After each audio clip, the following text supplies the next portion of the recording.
Jennifer's 3 hearts hammered against her chitinous chest as the human approached. Every instinct screamed at her to flee, but her injured leg wouldn't cooperate. The purple blood seeping from the wound had already attracted enough attention. Running would only make her an easier target. The stories about humans were legendary across the Galactic Council. They were Deathworlders, apex predators from a planet so hostile that 90% of known species would perish within hours of landing there. Their world had liquid water that fell from the sky, atmospheric lightning that could vaporize a ship, and megafauna that hunted in packs.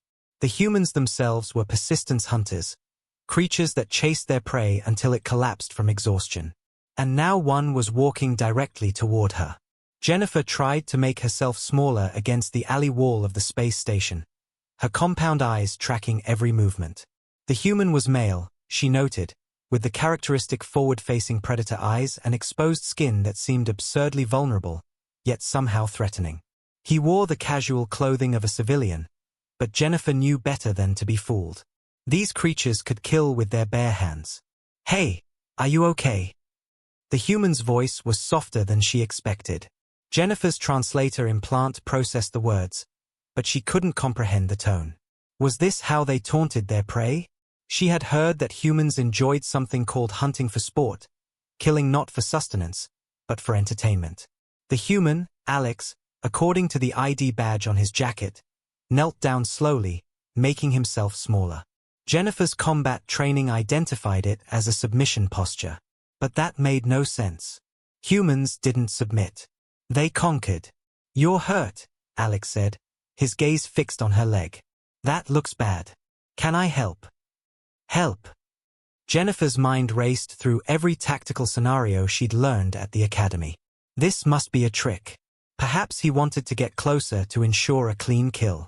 Her people, the Zenori, were strong, but built for speed and agility. In her current state, she was defenseless. "Please," she whispered in Common Galactic, her voice modulator trembling.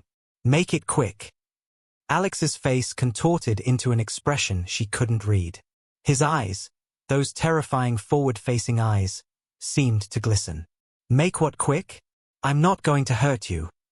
He slowly reached for a pack at his side, and Jennifer flinched.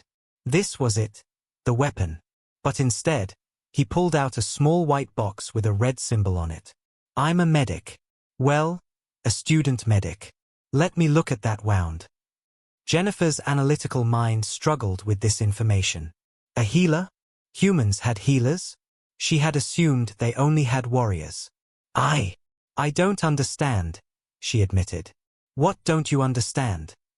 Alex asked, keeping his distance, his body language non-threatening. "You're human. You should kill me.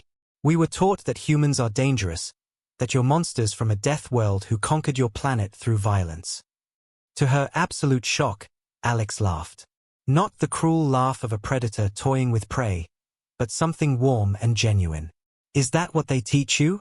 Man, we really need better PR in the galaxy." He shook his head. "Look, yes, Earth is tough, and yes, humans can be dangerous, but we're also doctors, artists, parents, friends. We invented medicine not just to heal ourselves, but to heal others. We have an entire philosophy called the Hippocratic Oath. First, do no harm."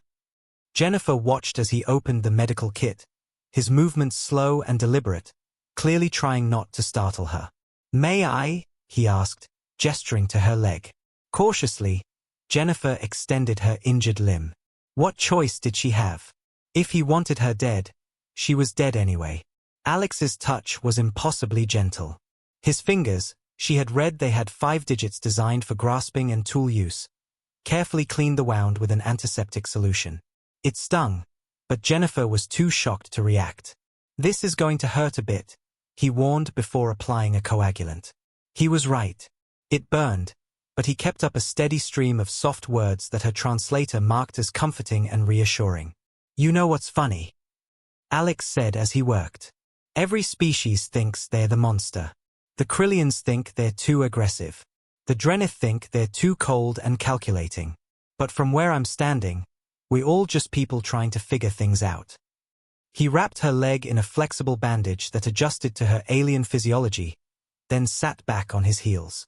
There, that should hold until you can get to a proper medical bay. Station Medical is on Level 3, Section B. They're good with multi-species treatment. Jennifer stared at him, all three hearts now racing for an entirely different reason. Why? She asked simply. Why what? Why help me? You don't know me. I'm not even your species. Alex smiled. And for the first time, Jennifer saw it for what it was. Not a threat display of teeth, but an expression of kindness. Because you needed help, and I could provide it.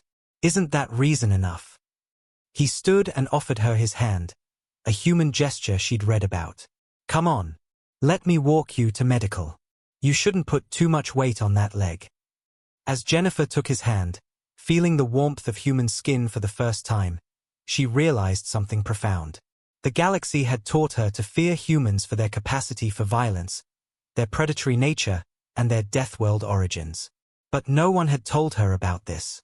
About their capacity for compassion, their instinct to help, their ability to see past species barriers and simply care. Perhaps, Jennifer thought as Alex helped her toward the medical bay, chatting amiably about his studies and asking about her homeworld with genuine curiosity, the most dangerous thing about humans wasn't their ability to kill.